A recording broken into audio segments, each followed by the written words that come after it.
ప్రజాగలం సభలో ప్రధాని భద్రత వ్యవహారం తీవ్ర చర్చనీయాంశంగా మారిన నేపథ్యంలో ఈ అంశానికి సంబంధించి కేంద్రం ఆంధ్రప్రదేశ్ డీజీపీపై సీరియస్గా ఉందని, ఆయన పైన వేటు వేయబోతోంది అంటూ కూడా ఒక వార్త ఇప్పుడు సోషల్ మీడియా వేదికగా చక్కర్లు కొడుతున్నటువంటి నేపథ్యంలో ఈ అంశానికి సంబంధించి మనతో మాట్లాడేందుకు టీడీపీ అధికార ప్రతినిధి సూర్యదేవర్ లత గారు మనతో ఉన్నారు. లత గారితో మాట్లాడదాం. లత గారు నమస్తే అండి. నమస్తే. చిలకలూరుపేటలో జరిగినటువంటి ప్రజాగలం సభలో ప్రధాని మోదీ గారికి భద్రతా వైఫల్యం అనేది స్పష్టంగా కనిపించినటువంటి నేపథ్యంలో ఇది తీవ్ర దుమారం రేపుతోంది. ఇప్పుడు కేంద్రం అలాగే కేంద్ర ఎన్నికల సంఘం ఆంధ్రప్రదేశ్ డీజీపీ పైన సీరియస్గా ఉన్నారని, త్వరలోనే ఆంధ్రప్రదేశ్ డీజీపీపై వేటు పడబోతోంది అంటూ కూడా ఒక వార్త ఇప్పుడు సోషల్ మీడియా వేదికగా చక్కర్లు కొడుతూ ఉంది. ఏంటి మేడం, నిజంగా ఈ భద్రతా లోపం అనేటువంటి అంశం మీద ఆంధ్రప్రదేశ్ డీజీపీకి వేటు పడబోతోందా అంటే ఏం చెప్తారు? ఖచ్చితంగా అయితే మనకు కనపడుతూనే ఉంది.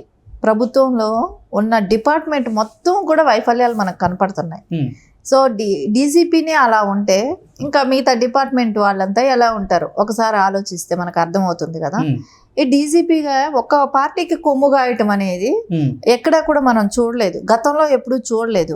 ఇప్పుడు ఈ జగన్మోహన్ రెడ్డి వచ్చిన తర్వాత నుంచి మనం చూస్తున్నాం. అది గతంలో గౌతమ్ సవాంగ్ కానీ ఇప్పుడున్న డీజీపీ కానీ రాజేంద్రనాథ్ రెడ్డి గారే కానీ వీళ్ళందరూ కూడా ప్రభుత్వానికి కొమ్ము గాయటం అనేది చేస్తున్నారు.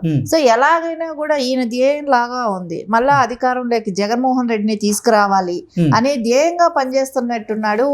అంటే వాళ్ళకి మన రాష్ట్రానికి వచ్చిన ప్రధాని కన్నా ఇంపార్టెంట్ జగన్మోహన్ రెడ్డి అనుకుంటున్నాడు. అలా ఉండబట్టే మనకు అక్కడ సెక్యూరిటీ పరంగా వైఫల్యాలు మన కళ్ళకు కనబడుతున్నాయి. మనకు మొన్న జరిగిన చిలకలూరుపేట సభలో కూడా చూసాం కదా, ఎంత వైఫల్యాలు కనపడ్డాయి మనకు. ఎందుకు ఎక్కడికెక్కడ ట్రాఫిక్ కానీ కంట్రోల్ చేయలేకపోవటం కానివ్వండి, అక్కడ సౌండ్ బాక్సులు పనిచేయకుండా ఉండటమే కానివ్వండి, దాని మీద జనాలు ఎక్కటమే కానివ్వండి, స్లీపింగ్ సెల్స్ని ఎంటర్ చేయటమే కానివ్వండి, ఇవన్నీ కూడా మనం చూసాం. అక్కడ నుంచి వాటర్ బాటిల్స్ విసిరేయటం కానివ్వండి, ఒక ప్రధాని వచ్చిన ఇది ప్లేస్కి మనం భద్రత కల్పించలేకపోతే అలాంటి టైం మనకు దేశానికే కూడా. ఎందుకంటే అట్లాంటి చోట ఏదైనా ఒక ఇన్సిడెంట్ జరిగింది అనుకోండి, మొత్తం ప్రపంచవ్యాప్తంగా కవరేజ్ ఉంటుంది. ఎందుకంటే ఒక మన ఇండియా ప్రధాని అక్కడ ఉన్నప్పుడు అలాంటి చోట్ల సెక్యూరిటీ వైఫల్యాలు కనపడినప్పుడు ఎంత దారుణమైన పరిస్థితిలో ఉన్నామనేది అర్థమవుతుంది. ఇంకోటి ప్రధాని గారే మైక్ తీసుకొని మధ్యలో కంట్రోల్ చేయాల్సి వచ్చింది, పోల్స్ నుంచి దిగమని అలాంటివన్నీ కూడా చెప్పాల్సి వచ్చింది అని అంటే డిపార్ట్మెంట్ ఏం చేస్తుంది? అంతమంది ఐపీఎస్లు ఐఏఎస్లు ఏం చేస్తున్నారు? వాళ్ళని మానిటర్ చేయటానికి తెలియట్లేదా డీజీపీ గారికి? పోస్ట్లో ఉంటూ నీకు ఆ మాత్రం కూడా నువ్వు మానిటర్ చేయలేకపోతే ఎందుకున్నట్టు రిజైన్ చేసేయాలి. యాక్చువల్లీ ఈ పార్టీకే ఆయన చేసిన వైఫల్యాల కిందకి రిజైన్ అవ్వాలి. ఎందుకంటే ఒక ప్రధాని గారికే నువ్వు సెక్యూరిటీ కల్పించలేకపోతే, ఒక రాష్ట్ర ప్రభుత్వంలో ఉన్న డీజీపీ గారు కల్పించలేకపోతే ఇంకెవరు కల్పిస్తారండి? ఆయన రాష్ట్రానికి వచ్చినప్పుడు ఎంత భద్రతగా చూడాల్సిన అవసరం ఉంది కదా. సరే, అక్కడ ఇంకొకటి కూడా జరుగుతుంది కదా, 3 పార్టీలు కలిసి పెట్టుకున్న ఫస్ట్ సభ. సో నెక్స్ట్ ఇంకా ఎన్నో సభలు ఉంటాయి, కానీ నెక్స్ట్ టైం కూడా ఇట్లా రావడానికి వీలు పడుతుందా? ప్రధాని గారికి రావడానికి తెలుగుదేశం పార్టీ, జనసేన అలాగే భారతీయ జనతా పార్టీ అంటే పొత్తు పెట్టుకున్న తర్వాత మొదటిసారి జరిగిన సభ, దాంతోపాటుగా అసలు ఎన్నికల నగారా మోగిన తర్వాత అసలు సాక్షాత్తు ప్రధాని గారు పాల్గొన్నటువంటి మొట్టమొదటి సభ. ఆ సభలోనే భద్రతా వైఫల్యం స్పష్టంగా కనపడితే ఇంకా దేశవ్యాప్తంగా ఉన్నటువంటి రాష్ట్రాల్లో ఎన్నో పర్యటనలు చేయాలి ప్రధాని గారు. ఇంకా అంటే మొదటి సభ ఎఫెక్ట్ మిగతా సభల మీద పడకుండా చూడాలంటే ఎంత విధిగా అక్కడ డీజీపీ భద్రతను చూసుకోవాల్సిన అవసరం ఉందంటారు?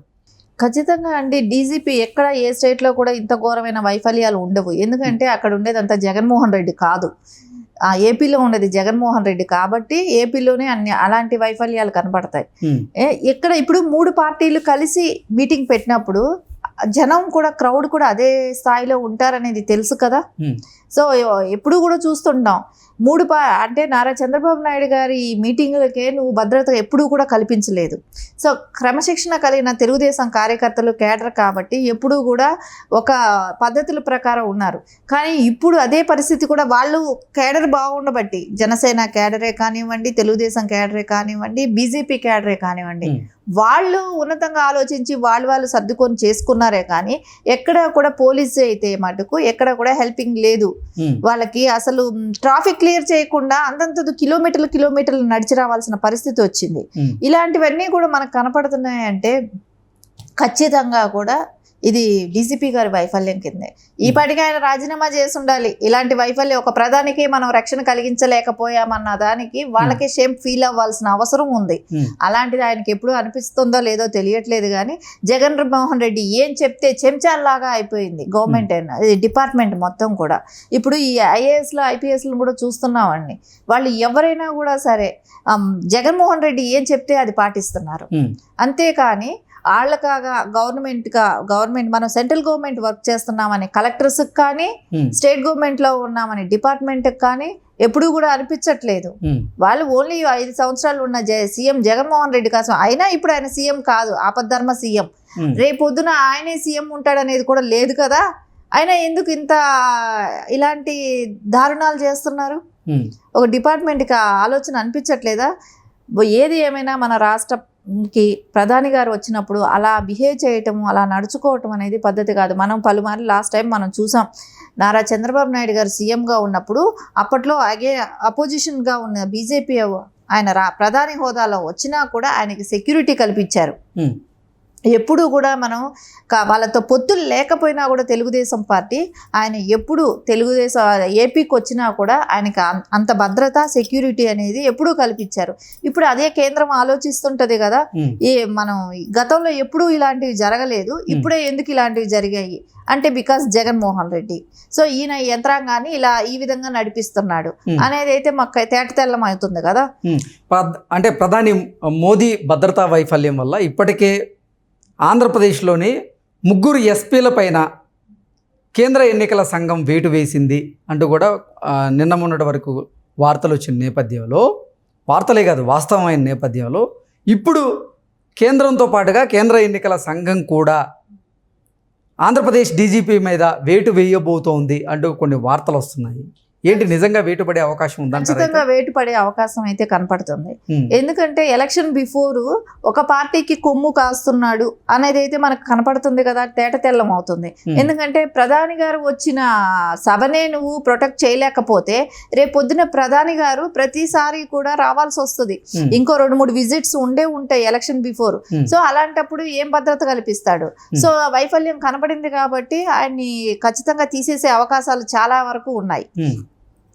అదే కాకుండా ఆయన ప్రధానికి మనం మద్దతు కలిగించలేని టైం కాబట్టి ఆయనకు కూడా అది ఫీలింగ్ ఉండాలి. ఆయనే స్వచ్ఛందంగా ఆయనే రాజీనామా చేస్తే కూడా బాగుంటుంది అనుకుంటున్నా. ఓవరాల్గా అసలు భారతీయ జనతా పార్టీ పెద్దలు ఆంధ్రప్రదేశ్ ప్రభుత్వం మీద, అలాగే ఆంధ్రప్రదేశ్ అధికారుల మీద కూడా సీరియస్గా ఉన్నారంటూ కొన్ని వార్తలు వస్తున్న నేపథ్యంలో రానున్న రోజుల్లో డీజీపీ మీద ఖచ్చితంగా వేటు పడే అవకాశం ఉందని చెప్తున్నారు. మరి ఎంతవరకు అది వాస్తవం అనేది మనం